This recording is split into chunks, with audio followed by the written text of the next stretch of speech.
We hope that you watched where we talked about challenges, what we did when we first started hiring virtual assistants, because since we've started our virtual assistant company 6 years ago, we have learned a lot. And one of the things that we learned is about 50% of the time when virtual assistants don't work out, a lot of it has to do with the person who's leading them, the person who's managing them, because they necessarily don't have the best tools or they don't really know how to manage people that well. So what's the first thing you did when virtual assistants are working for you? I know we've talked about it before, but let's go over it again. What did you do to figure out what to take off your plate to do stuff?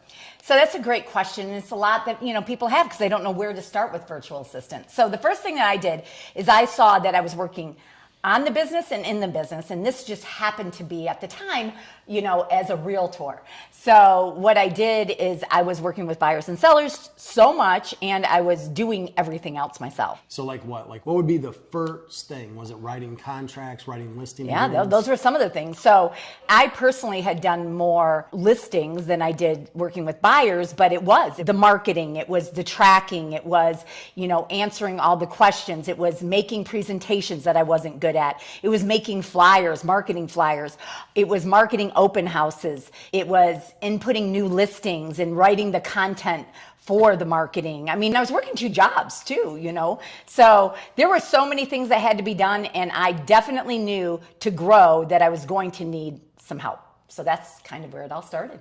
And so from there, did you start with repetitive tasks, things that you were doing over and over again? You kind of showed them how to do it. What I want to do is, like, if I'm just hiring a virtual assistant or I'm thinking about it, I'm basically saying, hey, this person I'm paying $100,000 to is not worth it, and I'm like maybe looking for something different. Something more cost effective. So what I did is I went and I wrote down everything that I did every day.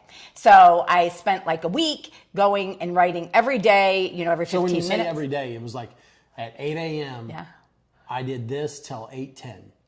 8:10 to 8:25, I did this. So, like, did you do everything? Like, if you got coffee, if you did yoga, like what? If you No, of course not, the coffee and that kind of stuff. But anything that I had to do that was a task in the business or even personal task stuff, not obviously getting coffee, but other things I would write down. So then I had a list of a couple hundred things pretty much. Yeah, but then it also gives you an idea of how long it should take. Yeah, absolutely. So you basically had, hey, if it takes me 20 minutes to do this. Yeah, it might take somebody else 25 or 30, but I knew about how long it would take. So I figured out, okay, what are the things that I could take off my plate that would free up a great amount of time, but also, like you said, that were task-oriented, that were daily, and that I could train somebody else to do and get similar results. We've worked with thousands of probably businesses over the years, whether it's with our VA company, whether it's whatever, like with us personally.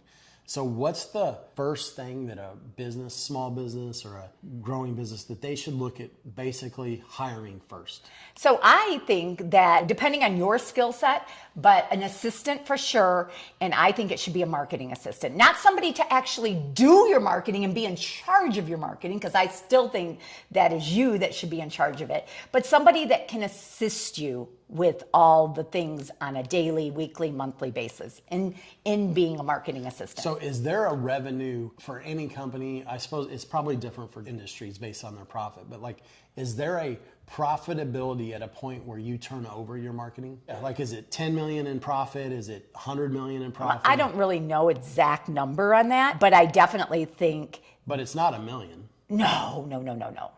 It's not 5 million. No.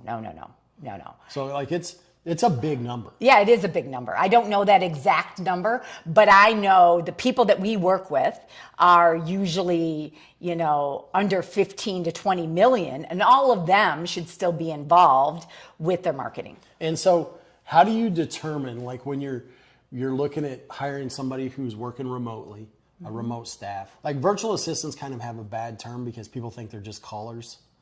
And that's not really what they are. But like, let's say remote staffers. So like, they're working remotely, whether it's in the Philippines, whether it's somewhere else, they're working remotely. What's a skill set that I should look at if I'm looking to hire one? Well, I just think it's different depending on who it is. So the first thing we did is we assessed our needs. The second thing we did is we wrote down the repetitive tasks, and then we determined the personality and the skills needed. So for example, we were talking to a client yesterday, and she's one that does a lot of business, and she's partnered with her mom, but she still struggles at wrapping her head around how to utilize the virtual assistant. And, we kind of went through and analyzed her business and what they could do. And she figured out what her needs are first, that she'd like to utilize the virtual assistant, because she needed somebody to really do a lot of the tracking and analytics and repetitive tasks, but they needed to be detailed. So one of the things that she did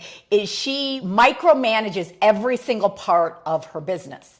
And that's what she's used to doing. And I said, oh my gosh, you can't do that to grow. And they're already just $1 million in revenue. And so she can't be involved with everything.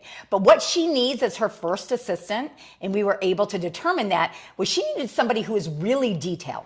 Okay. So one of the first things you need to do as a business owner is you need to know how you like stuff. So like, I'm not a detailed person. I don't plan anything. Yeah, you fly by your seat every day. And I've made it this far. and whereas you plan for weeks. I'm a planner, but I am not as I got that you're not that, but like what you are. So like you need to know yourself first. So one of the big problems that I see is like I want to replace what I'm not good at. Right. And they don't know what they're not good at. Yeah. Yeah. So they think they're this and they're really not. So like that's one of the things you need to take. You need to take whether it's a personality or whatever type of assessment of yourself first. Yeah. And then somebody you're close to, a spouse, brother, sister, mom, dad, something you need to, that you've known for a while. You need to take their assessment so that you can kind of compare it first. And they need to look at the assessment to see, you need to look at it and say, oh yeah, this is me, boom, boom, boom. And then they need to look at it and say, oh yeah, this is you. Because then as you learn, you're like, oh, okay, so now when I'm hiring somebody, when we tell people, hey, I want to see an assessment, and I'm like, do you know what your assessment is? I was against it. And now you literally look at everybody on what their personality is. Yeah, I don't need them to take it. Like now I look at and see how their mannerisms and everything they do. I'm pretty good at determining, I'm like, this is what they're going to come across as. And so, but that's just watching people and learning, because when somebody's looking for a job, they come in for that 30-minute to an hour and they're like, oh yes, you need somebody detailed. I'm detailed. I do this, I do that. And they're like, you ain't got no detail. You go look at their closet. Like if you could go back to their closet at their home, it's like stuff, like everything went everywhere. There's clothes over here, blah, blah, blah. So that's not detailed. Right. But they're telling you in a job interview that, oh yes, I'm very detailed. So getting to know who you are and what your needs are, because when you had asked me about what you need first, it really depends on what the job is. So a creative person, marketing assistant, their skill set is very creative, but a lot of them might not be really, really detailed. Correct. So you have to make sure that you know that. What is more important to you? Somebody who's really creative or somebody who's sort of creative but really, really detailed? So you have to figure that out. You have to figure out what the position you want, and then what's going to fit that skill set, and more importantly, what's going to fit your personality. When somebody says, I need to see the benefit of it, like, or I need to see the return, that's my favorite one. I'm not seeing the return. So how would you come back to somebody who says, oh, I'm not seeing the return on my investment for hiring a virtual assistant? Did I have the right expectation of what they're supposed to be doing? Or how much is your time worth? When I look at it is, the first thing I'm buying back is my time. I'm not looking them to generate more business yet. That's right. I'm looking for them to buy back my time. So if I'm spending less time doing stuff that I was normally doing, it allows me to do more stuff where I make more money. Mm-hmm. Like that's the goal. Mm-hmm. Or it allows me to spend more time with my family. That's right. So is there a value on that? So like to me, that's where people miss, where I'm not getting the return on my investment. I'm like, okay, well, where was your investment? Well, and what was your expectation? So that's a really good point, Mark. And one of the things that I did is when I first started, before I hired a virtual assistant, I figured out what was my time worth.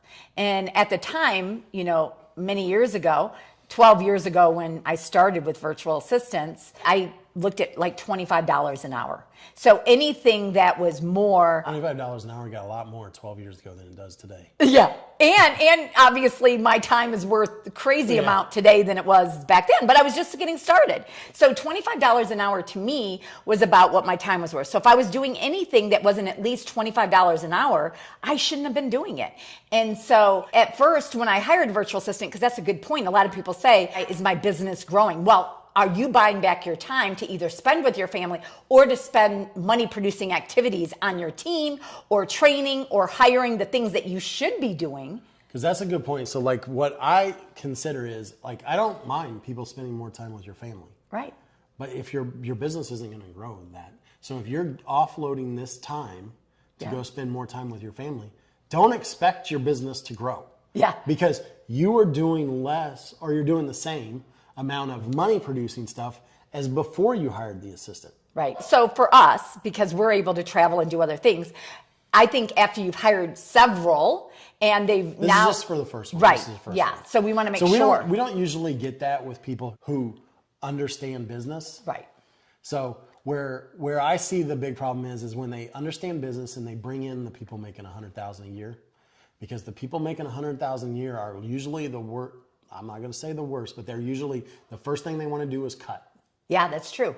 Because, and that's true. That's another good point. So when you are the business owner and maybe you have a couple virtual assistants to start with, and now you want to hire an in-house, which is okay. Or a CEO. So Or, like yeah. let's say you're at $7-8 million in revenue a year, and it's time for you to. Or even a couple million, depending on what you want. But it's time for you to bring in that person that yep, I can pay him 100, I can pay him 150. CEO, COO, whatever. And what's the first thing they all do? Doesn't matter the industry. I wouldn't say all, but what a lot of them do, 99% of them if they do. don't understand a virtual assistant, they definitely want to get rid of them. So, and that's the thing that you don't want them to do. You want them to understand more of the profit through virtual assistants, and if they manage them well, most of the time they're going to actually bring a lot more to the bottom line, which usually is going to make them a lot more. And the customer likes it better usually too. So remember, what does the customer like? They like the availability.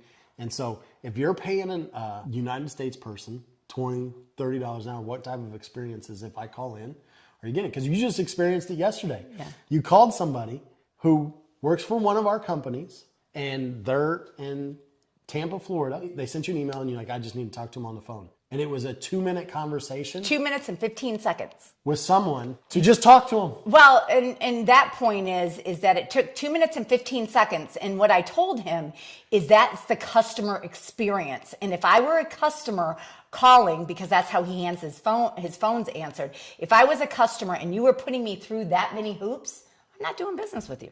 Yeah. So that's just one thing we want to talk about with that in terms of going forward. The low income people are usually the most profitable. So artificial intelligence, if you can do that, or virtual assistants. So that's another good point. So the first thing that you got to do is you got to think mindset. You know, what is the mindset? You've got to be able to change as a business owner, entrepreneur, or a manager managing companies, that you got to think, can this work? How do I make this work? So when I first started with virtual assistants, I didn't look at the problems. I looked at how can we make this work? I didn't look at how can we not make it work. I looked at how can we make it work, and then how can we make it work better. So, you know, we met somebody at a conference, Cody Sanchez conference, which I thought was really good. In Austin, yep. Yep, and a lot of the owners, and Cody Sanchez buys, you know, hundreds of businesses. And a lot of the, obviously the people that she had, the speakers that she had there, also owned a lot of businesses worth a lot of money. And I thought it was interesting that every person that was up there that we saw all talked about having virtual assistants and how it's so important today to learn that skill. Noah Kagan was the first speaker, like literally within the first 2 minutes. Who was it? Noah Kagan. Noah Kagan, yep. He was like within the first 2 minutes of the conference. Yeah. Was you need to hire, like if you're just getting going, you need to hire somebody virtually. The bottom line is hiring virtual assistants. Yeah, you just gotta hire people. It gets cost effective. Artificial intelligence and virtual assistants, like that's where you start. Yeah. So, I mean, and that's another good point. So number one is a person that we met there, and she has lots of virtual assistants, and she runs it like we do. She basically runs all of her businesses that way. And she says first, can an app do it? Can she find an app that she can use in her business, and can an app do it? Can AI do it? Then can virtual assistant do it? And the last thing that she said was, if there's somebody here physically with boots on the ground. That I have to have. But everything else, she said what? That generally speaking in business, you don't have to have somebody with boots on the ground. Yeah, and she owns many businesses. So that's how she looks at it, and I thought that was very interesting. So we see so many people today that really understand what virtual assistants can do for you, how to make them cost effective, how you can make a lot more money off of them. Your business can be a lot more profitable because profitability is so tough today, and what they can do for you. So they can do pretty much anything for you that you don't need somebody physically in-house to do. So what do you need physically in-house for somebody to do? To go mail the stuff. Yeah. Like to go put it in the to post visit office. houses, to go on appointments, to a house, to maybe put signs in the yard. Yep. I mean, if you have to go and meet a customer, they probably need to be there. Or if a customer comes in to where you're located. But other than that, you don't need anything. You can do anything virtually. Yep.